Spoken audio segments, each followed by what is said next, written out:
Assalamualaikum warahmatullahi wabarakatuh.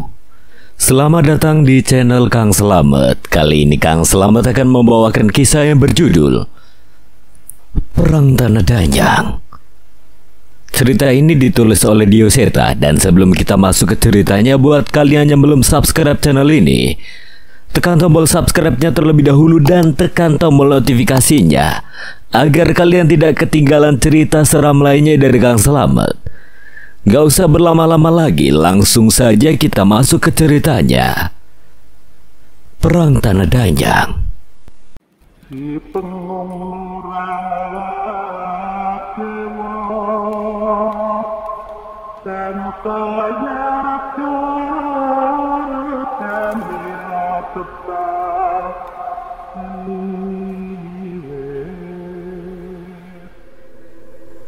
Saat itu api mulai menyambar tubuh Kasim. Asap yang begitu pekat membuat ia mulai kehilangan kesadaran. Di dalam api ini kami persembahkan daging, darah, tulang belulang dan nyawa mereka yang murni. Kasim mendengar suara-suara yang sangat dekat dengannya. Suara dari orang-orang yang memberi harapan akan kehidupannya lebih baik padanya dulu. Tolong, sakit. Sesaat sebelum kematiannya, Kasim melihat seorang wanita dengan kulit hitam legam berjalan begitu saja di antara api yang memenuhi bangunan itu. Pakaiannya begitu tua dan lusuh, tidak seperti hidup di zaman ini. Perempuan itu menoleh dengan mata yang begitu besar ke arah Kasim dan membuka mulutnya. Kasim melihat lidah yang bercabang keluar dari mulut wanita misterius yang tersenyum kepadanya. Ibu bumi bobo angkoso, sedulur papat limo pancerku, kakang kawah hati hari-hari, rangkulan kulo nyuwun pitulung luari jiwa-jiwa kang tanpa daya iki maring sing Gusti, lan joko saka perkara dening demit lan lelembut. Suara yang terdengar dari Eyang Wirabumi terdengar bersama memudarnya penglihatanku dan lenyapnya roh Kasim dari hadapanku. Aku berteriak saat terlepas dari penglihatan itu. Eyang Wirabumi berhasil menenangkan dan melenyapkan penderitaan roh itu dengan caranya sendiri. Berkali-kali aku meninju tanah meluapkan kekesalan. Manusia-manusia biadab, apa yang mereka minta sampai tega mengurung dan membakar anak-anak ini? Aku kesal karena tak mampu berbuat apapun dan tidak bisa menghentikan tragedi itu. Tiba-tiba Raden Wirabumi menarik aku dan Palek mundur menjauh. Tanpa kami sadari sesuatu muncul dari dalam tanah. Ekor-ekor ular menggeliat dari tanah-tanah di sekitar kami. Di dekat kedua buto itu tiba-tiba muncul sosok perempuan yang berdiri dengan anggun dengan wajah penuh amarah. Kau lagi? Sampai kapan kau akan merebut tumbal-tumbalku? Sampai tidak ada lagi manusia yang menjadi tumbal makhluk seperti kalian, balas Eyang Wirabumi yang maju mengambil posisi dengan berdiri di hadapan kami dengan keris di genggamannya. Akan kulumat mata kalian, kuremukkan kepala kalian, dan akan kukeringkan darah kalian. Sosok itu benar-benar mengamuk. Saat itu aku sadar bahwa sosok itu tak berjalan dengan kakinya. Seluruh ekor ular yang keluar dari tanah menyatu dengan tubuhnya.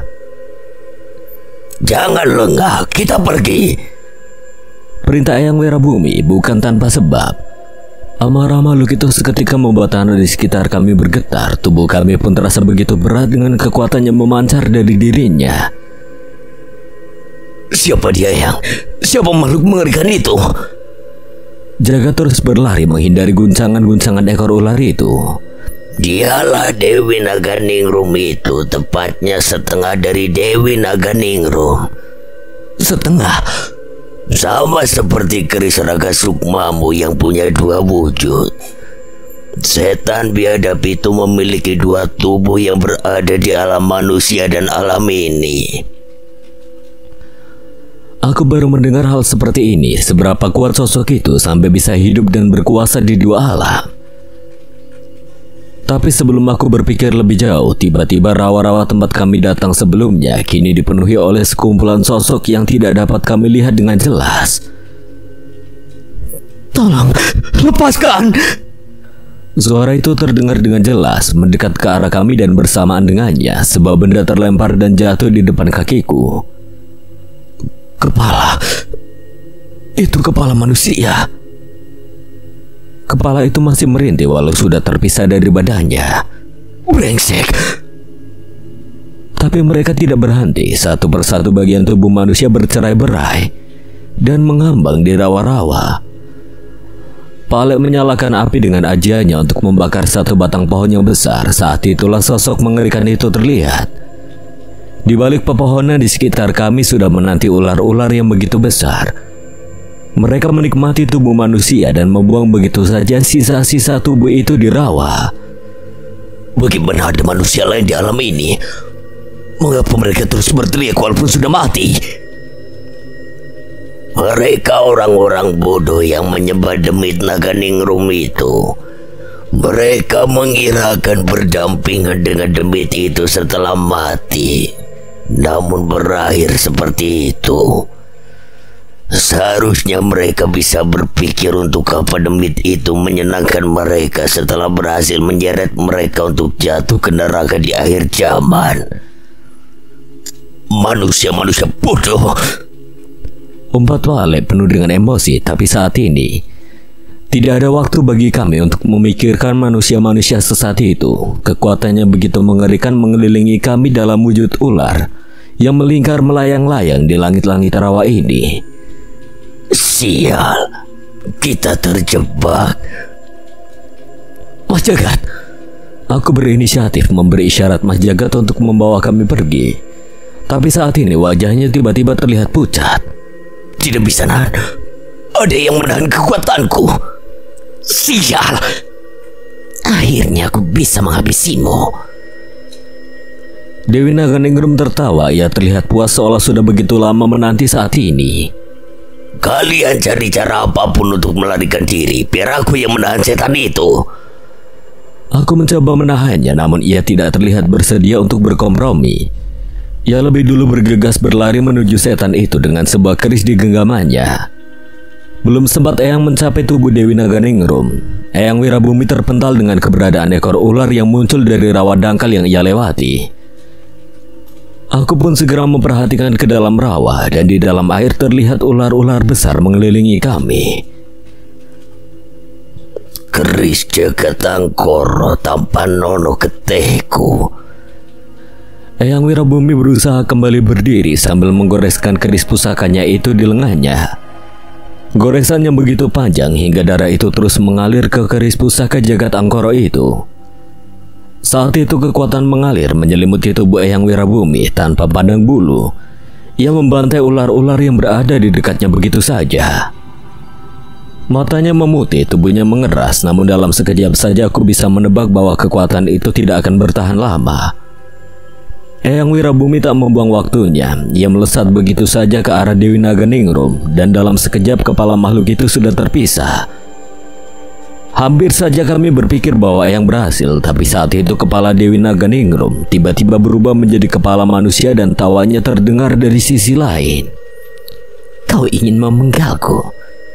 Impianmu terlalu tinggi. Eyang Wirabumi melakukan hal yang sama berulang-ulang. Namun setiap ia menghabisi perwujudan Dewi Naga Ningrum, sosok itu selalu berubah menjadi tubuh mayat manusia. Hentikan Eyang, ini percuma. Aku berlari mendekat ke tengah-tengah rawa.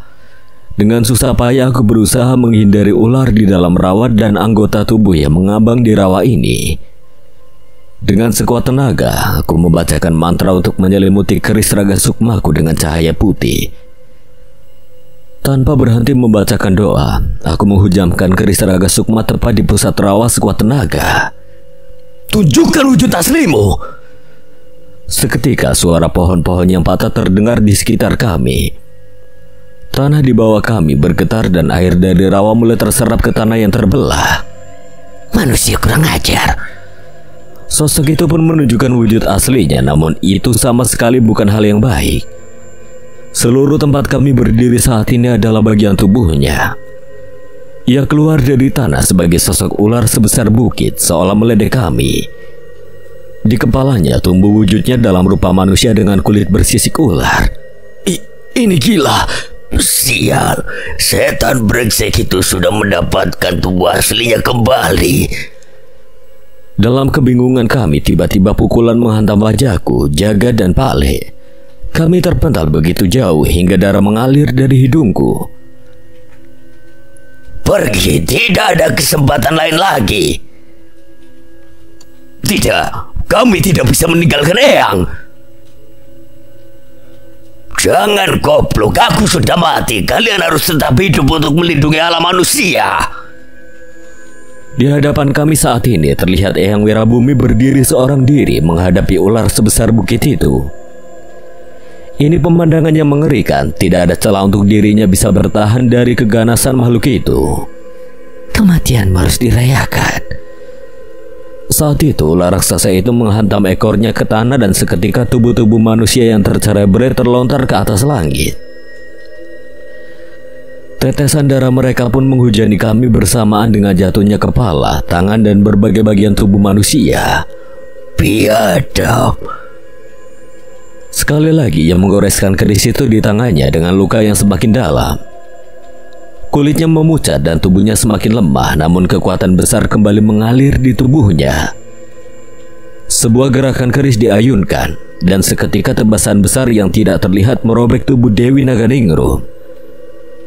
Tebasan-tebasan itu berasal dari keris di tangan Eyang Wirabumi, sebuah ilmu yang mengerikan, namun bayarannya tidak main-main. Terlihat wajah Dewi Naganingrum meringis kesakitan menerima serangan itu. Namun sayangnya, serangan itu tidak cukup untuk menumbangkan ular sebesar bukit itu. Kurang ajar, sudah saja kau mati. Dewi Naganingrum menyibakkan salah satu ekornya hingga ratusan ular beracun berterbangan dan bersiap menghujani tubuh Eyang Wirabumi. Menyadari hal itu, Eyang Wirabumi ingin segera pergi dari tempatnya berpijak. Namun tiba-tiba ia terjatuh dengan lutut menghantam tanah. Kulitnya memucat, darahnya tidak lagi mengalir dari lukanya. Ini adalah batasnya. Melihat keadaan itu, Dewi Naganingrum tersenyum. Musuh bebuyutannya kini bertekuk lutut di hadapannya. Kuhargai perjuanganmu selama ratusan tahun ini. Tapi perang Paradanya akan kembali bangkit. Dan kali ini Danyang Hitam yang akan memenangkannya. Ular-ular itu pun berjatuhan menghujani tubuh Eyang Wirabumi. Eyang hanya pasrah menerima takdirnya saat itu, tapi saat ular itu menumpuk di tubuhnya, ia baru tersadar sesuatu. Tidak terjadi apapun padanya. Ular ini. Ular-ular itu jatuh di tubuh Eyang Wirabumi tanpa kepala. Maaf Eyang, kami sudah bosan dengan drama meninggalkan sekutu kami di medan perang. Aku baru saja kembali ke tubuh setelah menebas semua kepala ular itu dalam wujud Raga Sukmaku. Setelah beberapa saat, geni Baraloka menyala di tubuh Eyang Wirabumi. Lukanya menutup dan tubuhnya mulai pulih secara perlahan. Kami di sini untuk menghadapi mereka, bukan melarikan diri, Eyang. Pak Lek mulai memainkan api di tangannya. Aku melihat tangan Pak Lek menggenggam gagang keris Sukma Geni yang sudah hancur. Hanya tersisa potongan bila hitam di keris itu. Sepertinya Pak Lek berniat menggunakan sisa-sisa keris Sukma Geni di tangannya. Walaupun kekuatan mereka mempengaruhi alam, aku tidak pernah mengetahui bahwa Danyang seperti mereka lebih mulia dari kita. Mas Jaga terlihat lelah menggenggam beberapa batu di tangannya. Kalian bodoh. Tanpa memperdulikan ucapan Eyang Wirabumi, Jagat membacakan ajian Watu Geni dan melemparkan batu di tangannya pada ular sebesar bukit itu. Ledakan ajian Watu Geni semakin besar. Aku pun sadar, selama berada di Jagat Segoro Demit, Pak Lek lebih mudah menguasai apinya. Mas Jagat lebih mudah menggunakan ajian lintas alamnya. Energi metafisika di alam ini masih mengalir deras sehingga kami lebih leluasa menggunakan ajian kami. Serangan Mas Jagat tidak berhenti. Saat itu aku dan Pak Lek berpencar mengambil jalur kami sendiri. Ini balasan atas apa yang kalian lakukan pada Kasim. Mata ular itu tergores hingga tubuhnya menggelepar, namun aku belum selesai. Kilatan demi kilatan dari keris Raga Sukma menghujam ke satu titik hingga sebuah lubang terbuka di kepala ular itu. Manusia-manusia bodoh. Tubuh ular itu mengeluarkan uap hitam yang panas. Suara gemuruh tangis terdengar dari tubuh ular itu, seolah tubuh itu menyatu dengan tumbal-tumbalnya. Panas, sungguh panas. Tapi aku masih belum puas. Ini tidak lebih dari apa yang dirasakan Kasim. Jalan! Ledakan-ledakan terus terdengar dari ajian Watu Geni Mas Jagat. Kami bertarung di gelap dan panasnya uap hitam makhluk itu. Tebasan demi tebasan terukir di tubuh ular itu, dan tepat saat ular itu mengerang kesakitan, aku menitipkan tubuhku pada Pale dan melayang melesat dengan sukmaku. Makhluk sepertimu hanya pantas menempati neraka. Aku melesat sekuat tenaga menuju ke dalam tubuh ular besar itu melalui lubang yang aku buat. Pergi, keluar dari tubuhku. Aku tidak peduli, dari dalam tubuh inilah suara tumbal-tumbalnya yang jadi korban berasal. Dengan lantunan ayat-ayat suci yang aku bacakan pada wujud gaib keris Raga Sukma, aku membebaskan semua tumbal yang terkurung di dalam tubuhnya. Roh manusia ini bukan lagi budakmu. Aku menerobos keluar melalui sisi lain dari ular itu. Secara bersamaan roh-roh tumbal itu ikut berterbangan keluar dari tubuh yang mengerikan itu. Kurang ajar. Mereka tumbal yang aku kumpulkan selama ratusan tahun. Eyang Wirabumi kembali membacakan doa-doanya, mengantarkan roh itu ke tempat mereka seharusnya berada. Dewi Naganingrum terjatuh, kekuatannya tidak lagi semengerikan sebelumnya. Namun kali ini ia benar-benar dipenuhi oleh amarah.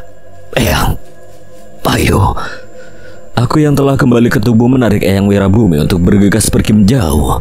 Kubunuh kalian. Ular raksasa itu memunculkan tanduknya, tidak ada lagi niatnya untuk melepaskan kami.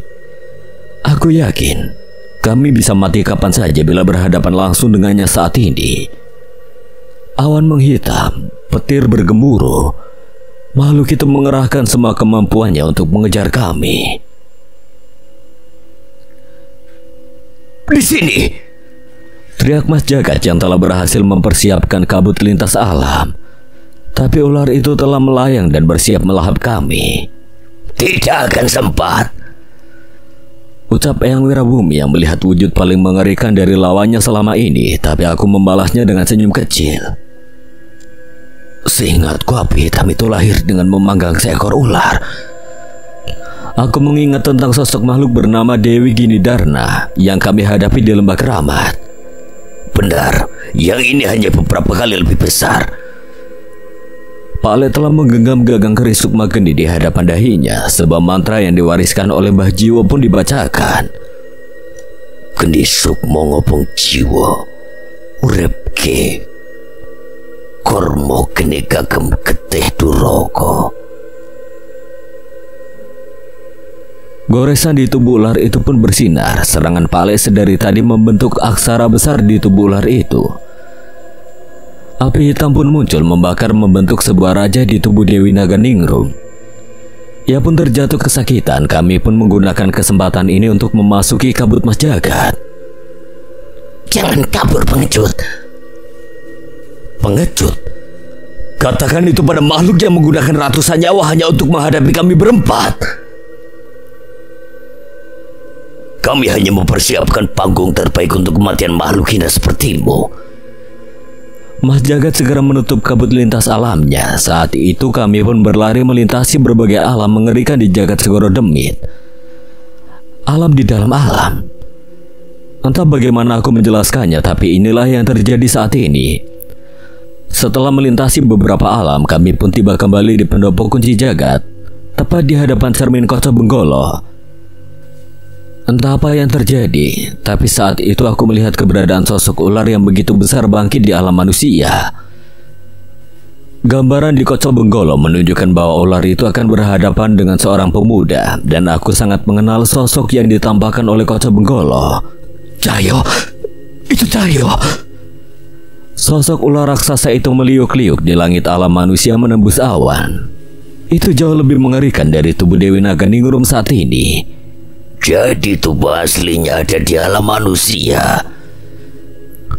Belum sempat bereaksi, tiba-tiba terdengar suara yang begitu besar dari luar bangunan.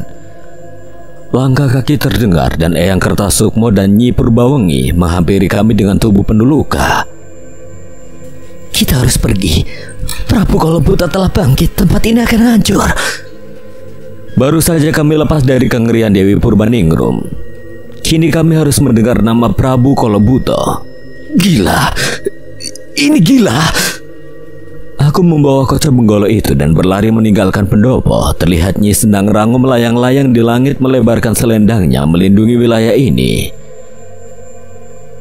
Aku kembali menatap Koco Benggolo sejenak dan mencoba menyampaikan sesuatu pada Cahyo. Cahyo, kami salah. Masalah terbesar ada di alam manusia. Aku ingin memperingatkan tentang Dewi Naganingrum. Dengar baik-baik, Jol. Perang Paradan yang terjadi karena pengkhianatan mereka yang diberkahi semesta. Hentikan mereka. Tiba-tiba retakan terlihat di Koco Benggolo. Entah apa yang terjadi, namun cermin itu pecah berkeping-keping. Mereka telah bangkit. Koco Benggolo tidak mampu menggambarkan keberadaan mereka semua sekaligus. Aku pun meninggalkan cermin itu, tapi aku mencoba menyimpan satu keping cermin itu yang mungkin saja bisa berguna untukku kelak. Kami telah jauh berlari. Nyi Sendang Rango menarik selendangnya dan menyusul kami. Dan saat itu di hadapan kami terlihat pemandangan yang mungkin tidak akan pernah kami lihat lagi. Prabu Kolobuta. Ya, aku yakin itu pasti dia. Sosok yang begitu besar muncul dari balik kabut. Besar.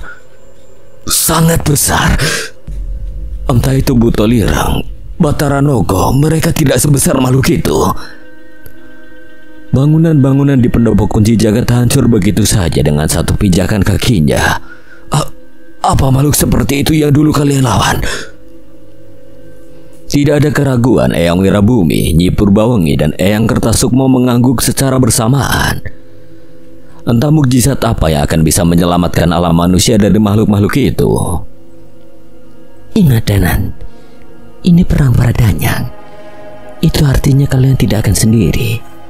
Mereka pasti akan muncul saat waktunya tiba. Benar, ucapannya Sendang Rango benar. Sambil pergi meninggalkan tempat itu dengan kabut Mas Jagat, aku membayangkan seperti apa wujud danyang-danyang yang akan bertarung di pihak putih.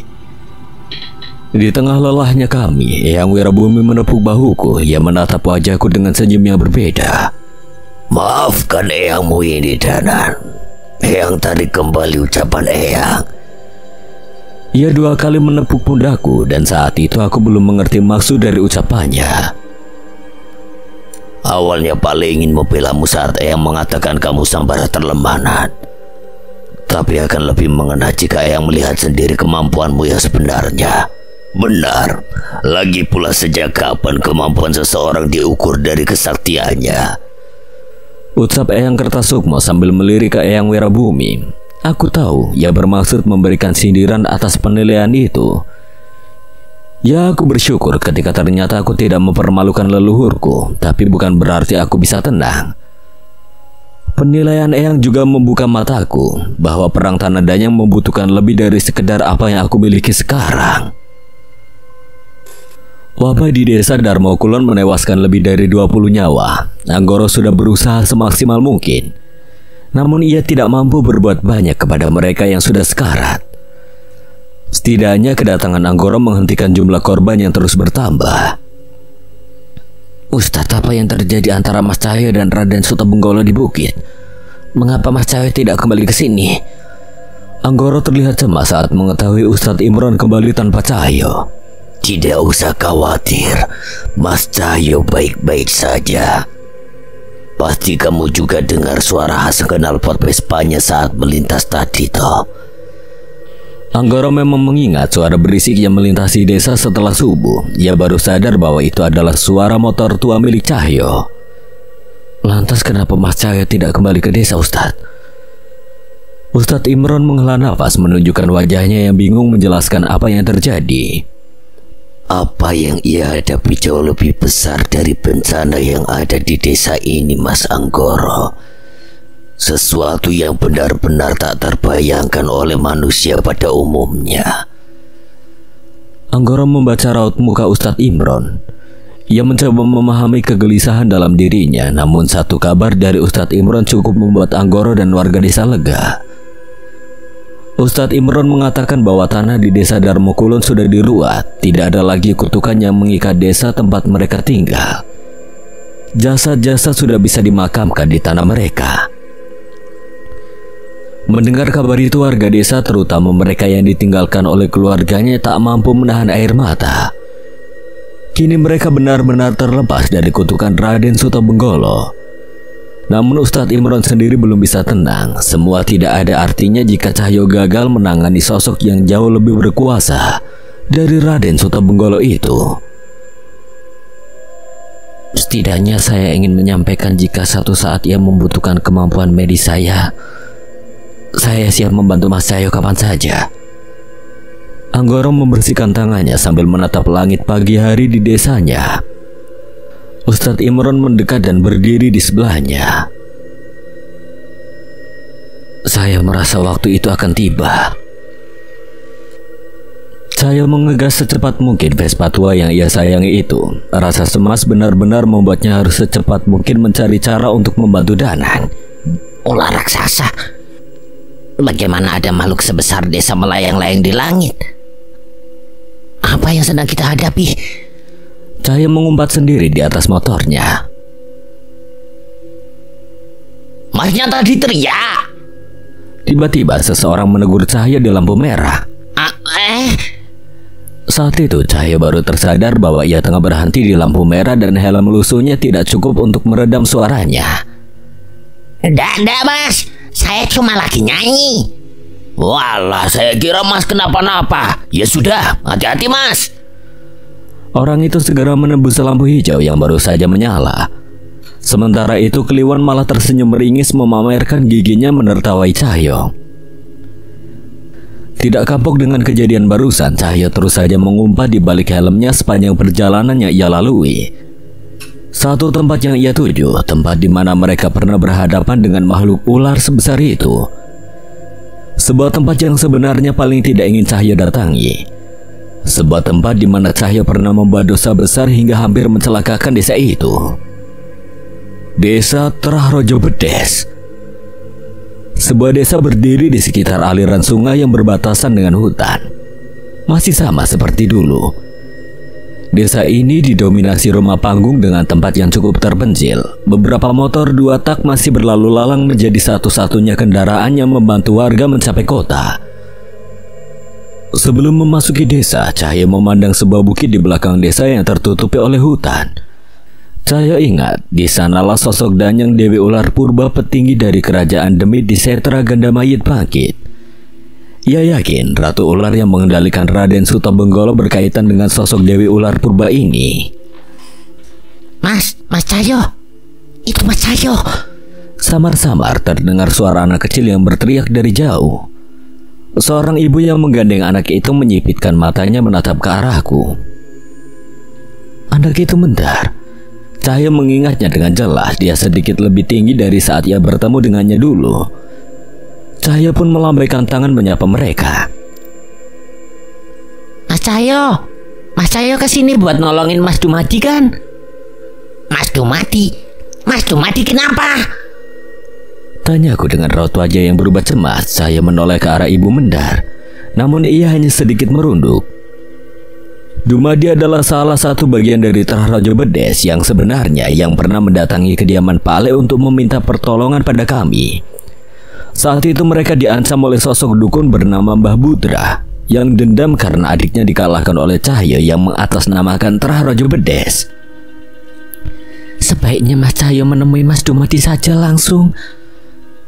Mendengar ucapan itu, Cahyo pun berpamitan pada mereka dan menyalakan Vespanya. Apa yang terjadi dengan Mas Dumadi? Apa ular itu juga mengutuk hingga tempat ini? Kedatangan Cahyo segera disadari oleh warga desa. Mereka pun segera memanggilkan Darmojo dan mengantarkan Cahyo ke rumah Dumadi. Kenapa Mas Cahyo bisa tiba-tiba tahu keadaan Dumadi? Padahal baru 3 hari yang lalu dia begini. Enggak Mas, saya nggak tahu tentang Mas Dumadi. Wah, Mas Cahyo bisa aja. Kami udah sangat tahu tentang kesaktian Mas Cahyo. Tidak perlu merendah. Mas Darmojo masih saja tidak percaya dengan kata-kata Cahyo. Ingin rasanya ia berteriak memberikan pernyataan bahwa ia kemari bukan karena tahu tentang Dumadi. Mula, tapi Mas Cahyo datangnya tepat waktu. Cahyo menepuk pundak Darmojo dan memotong pembicaraannya. Mas, sudahi pembicaraannya ya. Ucapnya yang takut tak mampu menahan emosi karena Dumadi yang tak percaya walaupun sudah Cahyo jelaskan berkali-kali. Cahyo pun sampai ke rumah yang juga digunakan Dumadi sebagai praktek pengobatannya. Tanah di depan rumahnya tidak lagi ditanami tanaman. Rumahnya terlihat begitu tandus dan tak terawat. Dia aku melebu ya.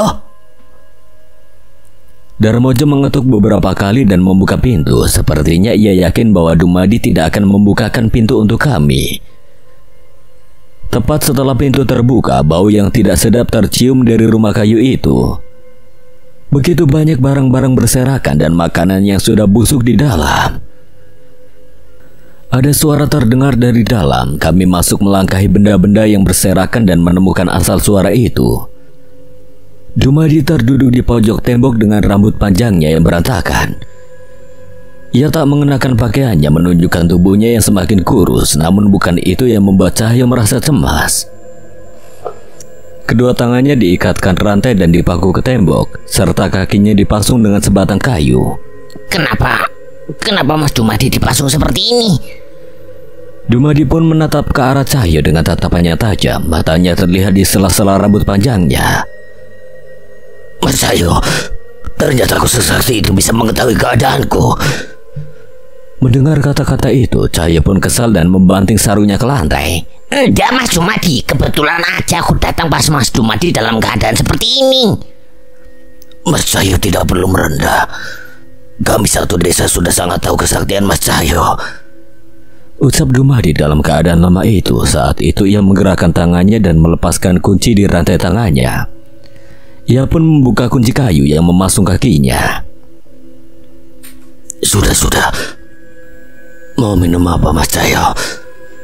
Cahyo yang melihat itu pun kesal. Ia menunjuk wajah Dumadi dengan wajah bingung. Kau bisa ngebuka sendiri? Terus apa pasungan dan rantai ini? Kalian bercanda? Aku tidak habis pikir dengan kelakuan kedua anggota Trahrojo Bedes ini. Tenang Mas Cahyo. Saya mau cerita, tapi lebih baik kita ngopi dulu, nunggu sampai tengah malam. Kadang Cahyo memang tidak mengerti dengan jalan pikiran kedua manusia ini, tapi ia merasa mungkin tidak ada salahnya mengikuti mau mereka. Sambil beristirahat sejenak setelah kejadian di desa Darmo Kulon. Baik Mas, ya sudah, kita santai saja dulu. Tapi boleh nggak kalau kita di luar saja? Rumah ini agak sedikit tidak wangi. Cahyo berusaha untuk tidak menyinggung Mas Dumadi, walaupun sebenarnya ia sudah tidak tahan dengan bau di rumah itu. Saat malam hampir mencapai puncaknya, Dumadi pun kembali ke ruangannya dan mengunci kedua lengan dan kedua kakinya seperti semula. Cahyo terlihat mulai bisa menebak apa yang terjadi sejak melewati maghrib. Udara di desa itu begitu dingin dan tidak wajar, seolah ada sosok yang berbaur dengan warga desa di malam itu. Suara rantai yang ditarik dengan erat terdengar dari arah Dumadi. Kali ini ia menunduk dengan seluruh wajahnya yang tertutup oleh rambut. Suara aneh terdengar dari mulut Dumadi, sesuatu merasukinya. Setan kurang ajar. Cahyo hendak segera menolong Dumadi, tapi Darmojo menghalanginya. Jangan dulu Mas Cahyo harus tahu apa yang sebenarnya terjadi. Tapi Mas Dumadi bisa mati. Kali ini Mas Dumadi memberontak. Wajahnya terlihat begitu marah dengan gigi yang meringis dan mata yang melotot. Ono sewu demi sing bakal gawe perkara karo kowe kabeh. Rungono. Teriak Dumadi yang tidak lagi menguasai tubuhnya. Siapa kau?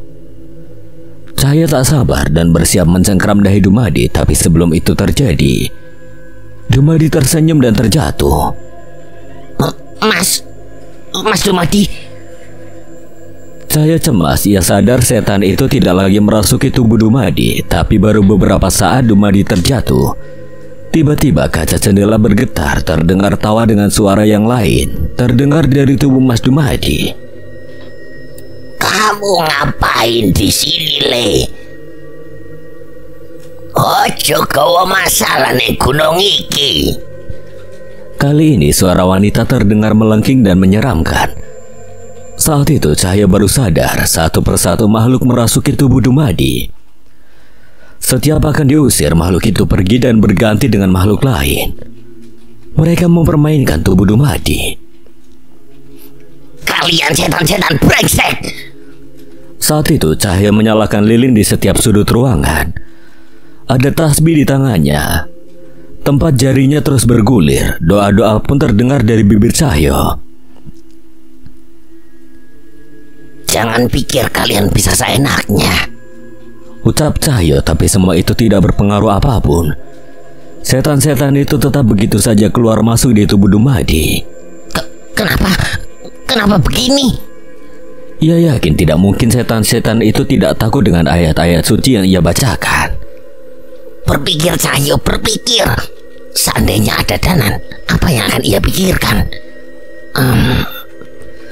Tak lama kemudian ia pun sadar dirinya tidak bisa mengusir dan melindungi tubuh Dumadi karena satu kemungkinan. Ia pun memanggil Mas Darmojo untuk menjelaskan semuanya. Cahyo menduga bahwa Dumadi lah yang membiarkan setan-setan itu merasuk ke tubuhnya. Apa Mas Dumadi sendiri yang menyerahkan tubuhnya untuk mereka? Mungkin Mas, dia sempat mengatakan bahwa ia telah melakukan kesalahan yang fatal. Kesalahan? Iya, beberapa bulan terakhir ada kejadian aneh di desa. Tiba-tiba saja orang-orang Hansawa muncul di kebun-kebun warga desa. Beberapa hari yang lalu, angin dari gunung berhembus menerpa desa terpencil di kaki gunung itu. Seperti biasa, Dumadi menerima panggilan beberapa warga desa untuk membuatkan jamu dan obat-obatan untuk warga yang membutuhkan. Udara saat itu begitu dingin hingga banyak yang mengeluh merasa tidak enak badan. Pikiran warga desa saat itu begitu sederhana, mereka tidak curiga atas apapun perubahan alam yang terjadi. Tanpa mereka ketahui itu adalah awal dari sebuah petaka yang seharusnya mereka terima. Sebuah petaka yang diwariskan oleh mereka yang pernah menghuni gunung itu sebelum Terah-Rojo bedes. Sesekali Darmojo membantu Dumadi membantu warga. Namun tak jarang Dumadi harus bekerja sendiri ketika Darmojo harus menggarap kebunnya. Hingga saat Dumadi kembali ke pekerjaannya, ia melihat sesuatu yang menurutnya aneh. Dalam waktu beberapa saat saja tiba-tiba muncul orang-orangan sawah tersebar di seluruh desa. Ia sama sekali tidak melihat ada warga desa yang memasangnya. Warga desa yang mengetahuinya pun bingung. Mereka juga mempertanyakan benda-benda yang muncul di halaman-halaman rumah mereka itu. Iki tenan, tidak ada yang melihat siapa yang memasang orang-orangan sawah ini. Dumadi mencoba memastikan kepada warga yang berkumpul dengan keanehan itu. Satu persatu warga menggeleng, mereka benar-benar tidak tahu dengan kejadian ini. Piye iki, Di? Darmojo merasakan firasat buruk dengan apa yang terjadi. Dumadi pun sama, ia merasa sesuatu yang buruk akan terjadi jika ia tidak berbuat apapun. Tolong bantu arahkan warga desa agar tidak keluar rumah malam ini. Dumadi meminta bantuan Darmojo. Kamu mau ngapain, Di? Biar aku aja yang mengurus memedi Manu ini. Jangan biarkan warga desa ikut campur, termasuk kamu, Jo. Darmojo ragu, ia merasa tidak yakin untuk meninggalkan temannya itu. Aku arahkan warga desa, nanti ku bantu. Jangan, tugasmu nolongin aku nanti kalau aku kenapa-napa. Darmojo mengerti maksud Dumadi. Ia benar-benar tidak ingin temannya itu mengambil resiko. Namun apa yang Dumadi lakukan adalah cara untuk menjaga warga desa. Darmojo pun menjelaskan kepada warga desa kemungkinan yang terjadi. Tidak ada satupun warga yang melawan. Mereka menurut pada Darmojo yang memang selama ini dipercaya oleh warga. Dumadi berdiri di hadapan salah satu orang-orangan sawah di desa itu. Tubuhnya merinding. Ia merasakan seolah-olah benda itu memiliki nyawa. Tidak bisa dibiarkan. Tanpa persiapan apapun, Dumadi mencabut orang-orangan sawah itu dengan tangannya. Hawa dingin masuk ke tubuhnya, membuat dirinya merinding sejadi-jadinya.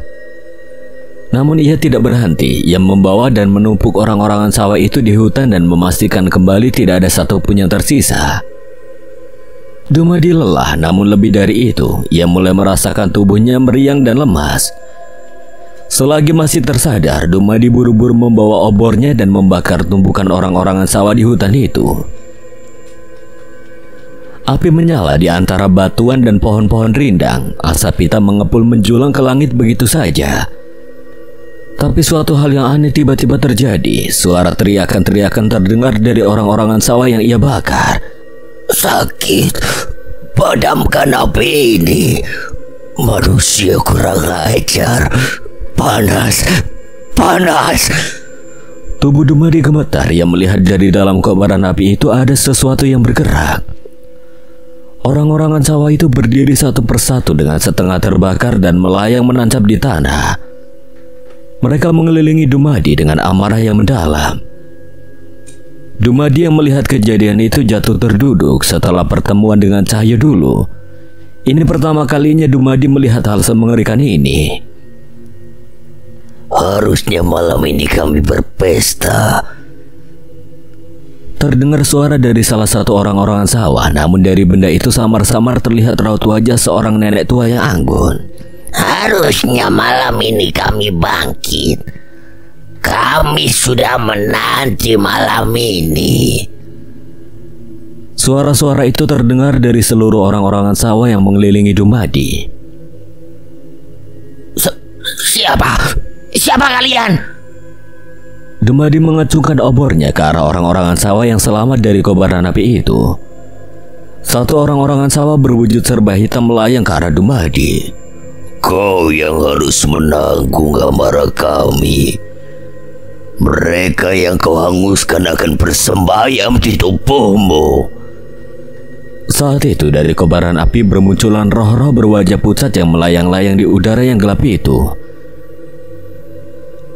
Dumadi berteriak. Teriakan Dumadi menggema ke seluruh hutan. Roh-roh itu merasuk begitu saja ke tubuh Dumadi hingga ia tidak mampu mempertahankan kesadarannya. Kami akan kembali. Darah kalian akan menjadi jamuan pesta kami. Saat Darmojo datang, ia sudah mendapati Dumadi yang hampir kehilangan kesadaran. Ia melihat dengan mata kepalanya sendiri.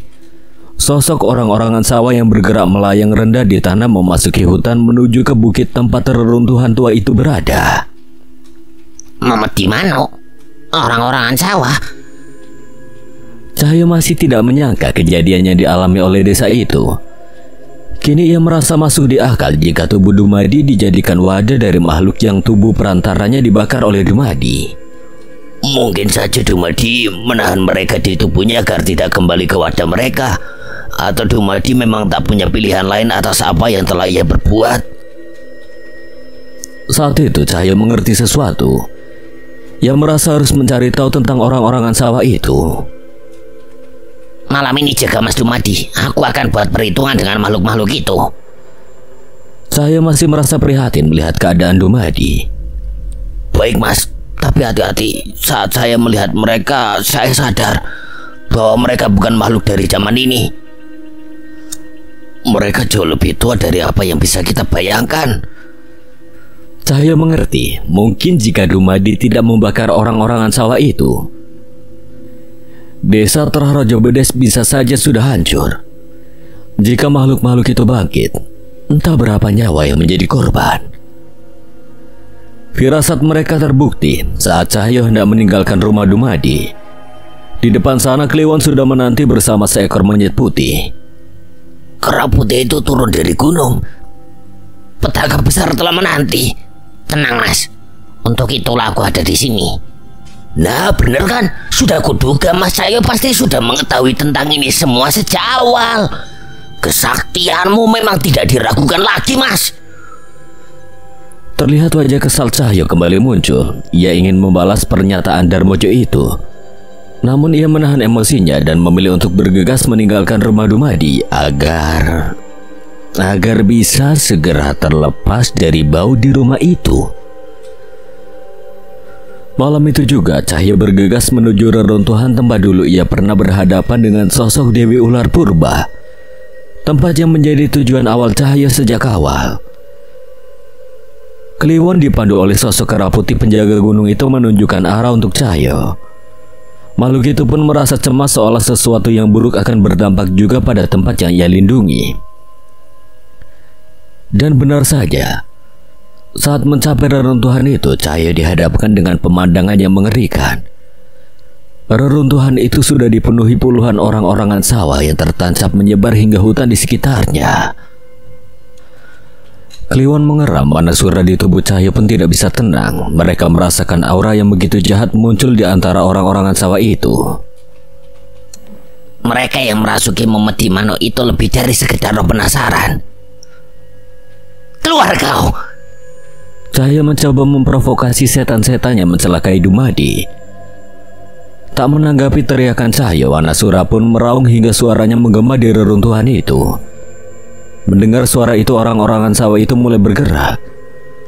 Keberadaan makhluk-makhluk yang merasukinya benar-benar menekan Cahyo. Cahyo tak peduli. Ia yang sedang kesal menghampiri salah satu orang-orangan sawah di sana dan menghancurkannya begitu saja. Suara kayu-kayu yang patah terdengar di hadapan makhluk lainnya. Di saat yang bersamaan muncul sosok roh perempuan gila dari makhluk itu. Manusia kurang ajar, ucap sosok roh itu. Ia hendak menyerang Cahyo, namun ia sadar akan sosok Wanasura di dalam diri Cahyo dan menahan diri. Cahyo berjalan beberapa langkah menuju orang-orangan sawah berikutnya. Namun sebelum ia menyentuh benda itu, tiba-tiba suara teriakan terdengar dari dalam reruntuhan. Siapa itu? Cahyo yakin itu adalah suara manusia. Ia mendekat ke celah reruntuhan yang besar dan di sana terlihat sebuah orang-orangan sawah yang menancapkan ujung pasaknya ke tubuh 3 mayat sekaligus.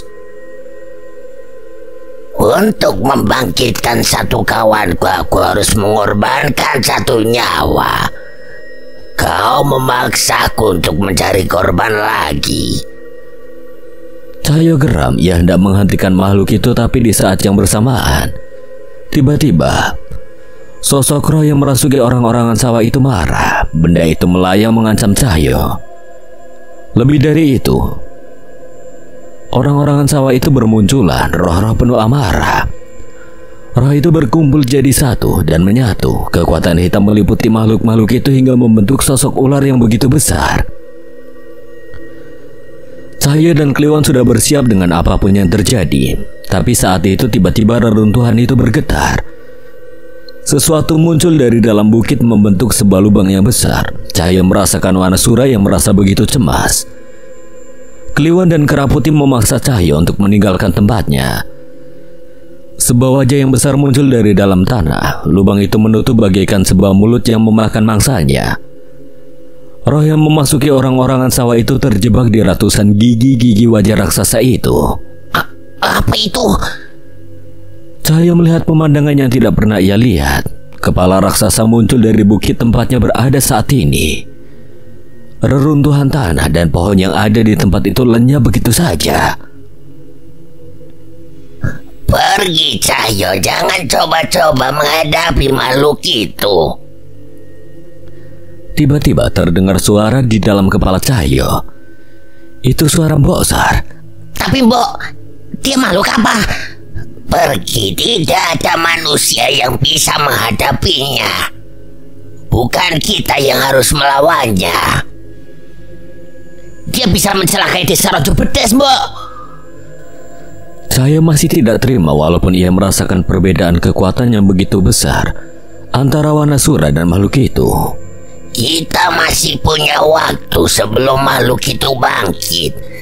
Tidak ada tempat untuk manusia di perang Paradanyang ini.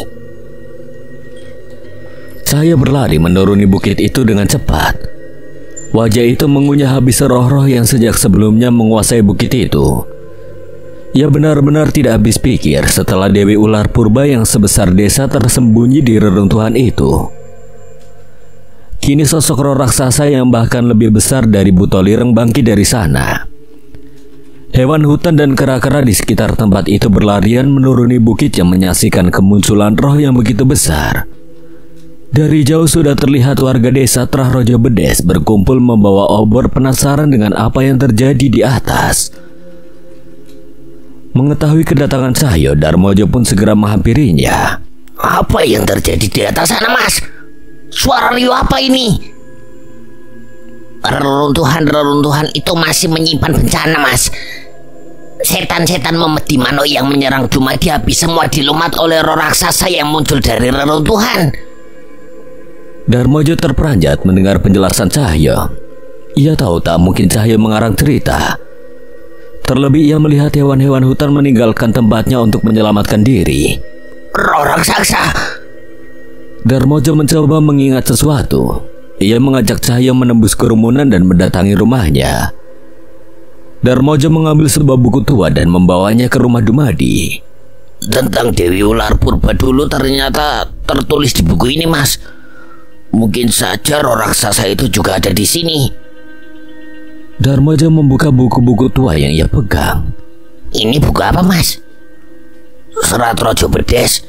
Leluhur kami hidup berdampingan dengan hutan. Setiap apa yang tersembunyi di balik bukit ini harusnya tertulis di sini.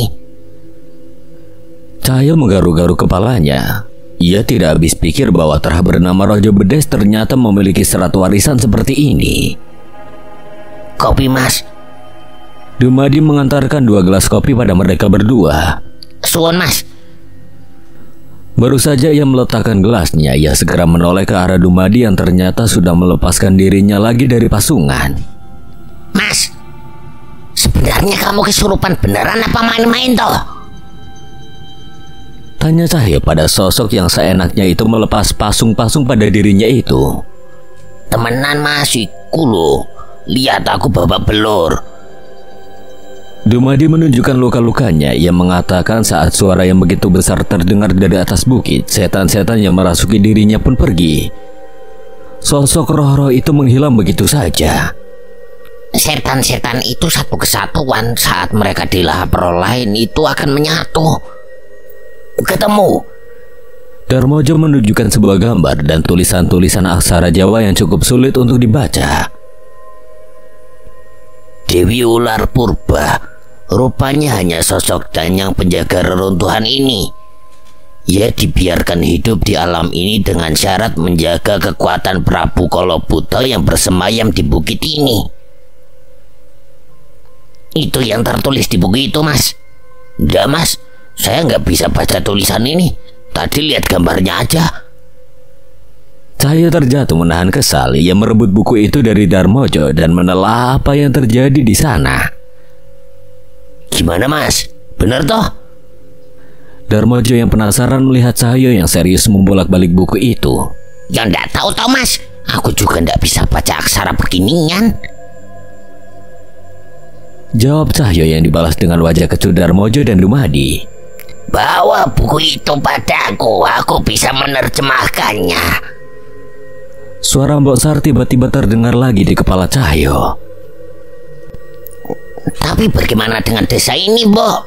100 hari makhluk itu baru akan bangkit. 100 hari lagi. Desa itu masih aman sampai saat itu tiba. Cahyo pun menutup buku itu dan melihat Dumadi dan Darmojo yang menatap Cahyo dengan tatapan aneh.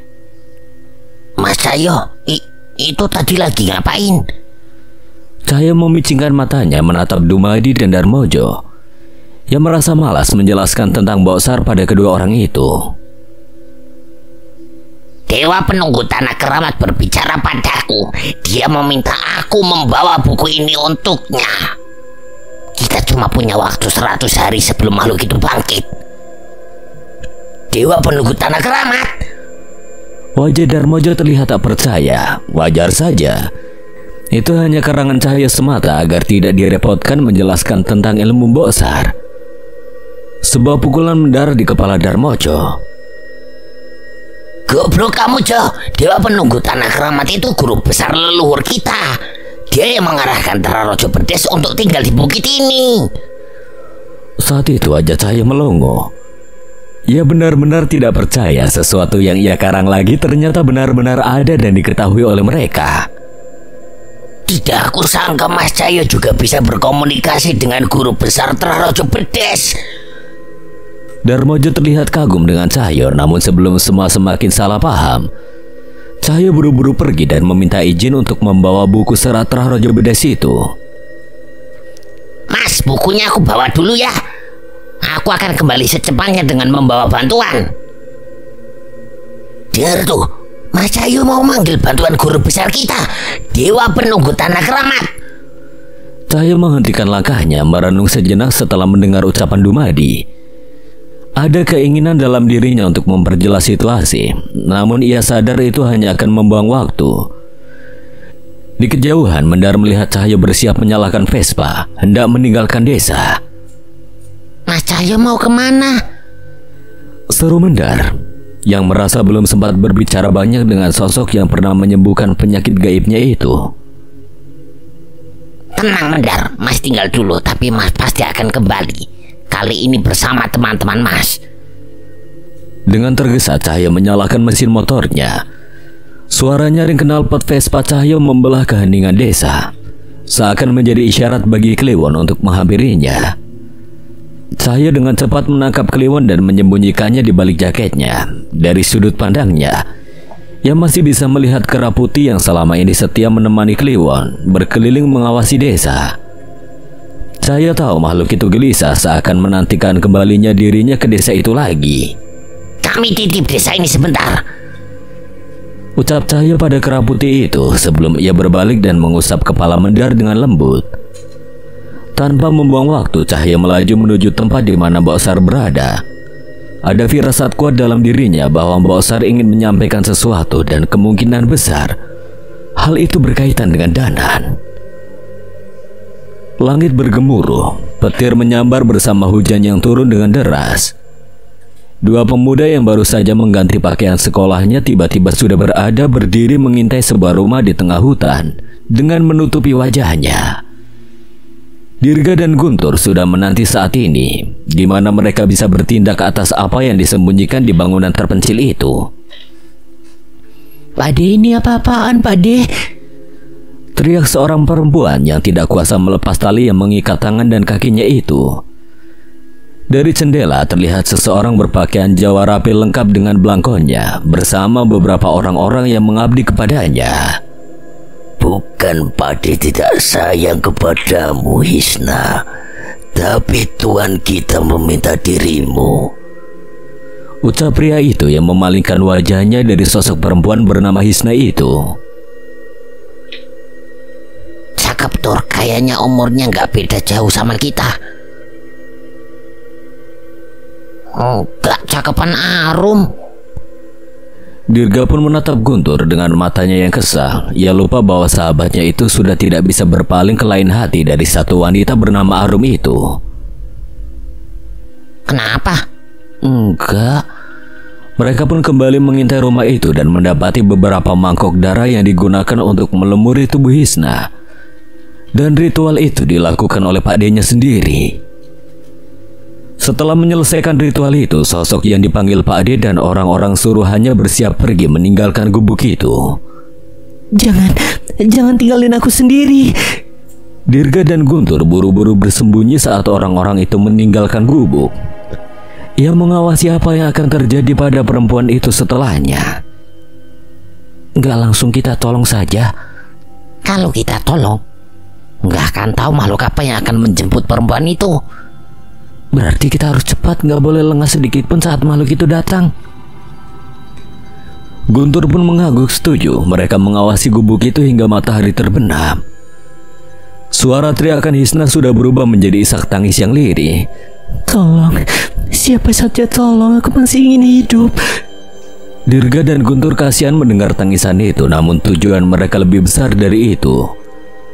Sebelum menolong Hisna, mereka harus mengetahui lebih dulu makhluk apa yang akan mendatangi perempuan yang ditumbalkan itu. Dalam keheningan, mereka menanti sosok apa yang akan mendatangi perempuan itu. Hanya suara rintihan dan serangga hutan yang terdengar di sana. Dirga, Guntur berbisik pada Dirga saat menyadari sesuatu. Ada bayangan hitam yang mendekat ke arah bangunan itu. Perlahan mulai terdengar suara keramaian mendekat. Dirga dan Guntur benar-benar tidak bisa menebak apakah yang mendekat itu.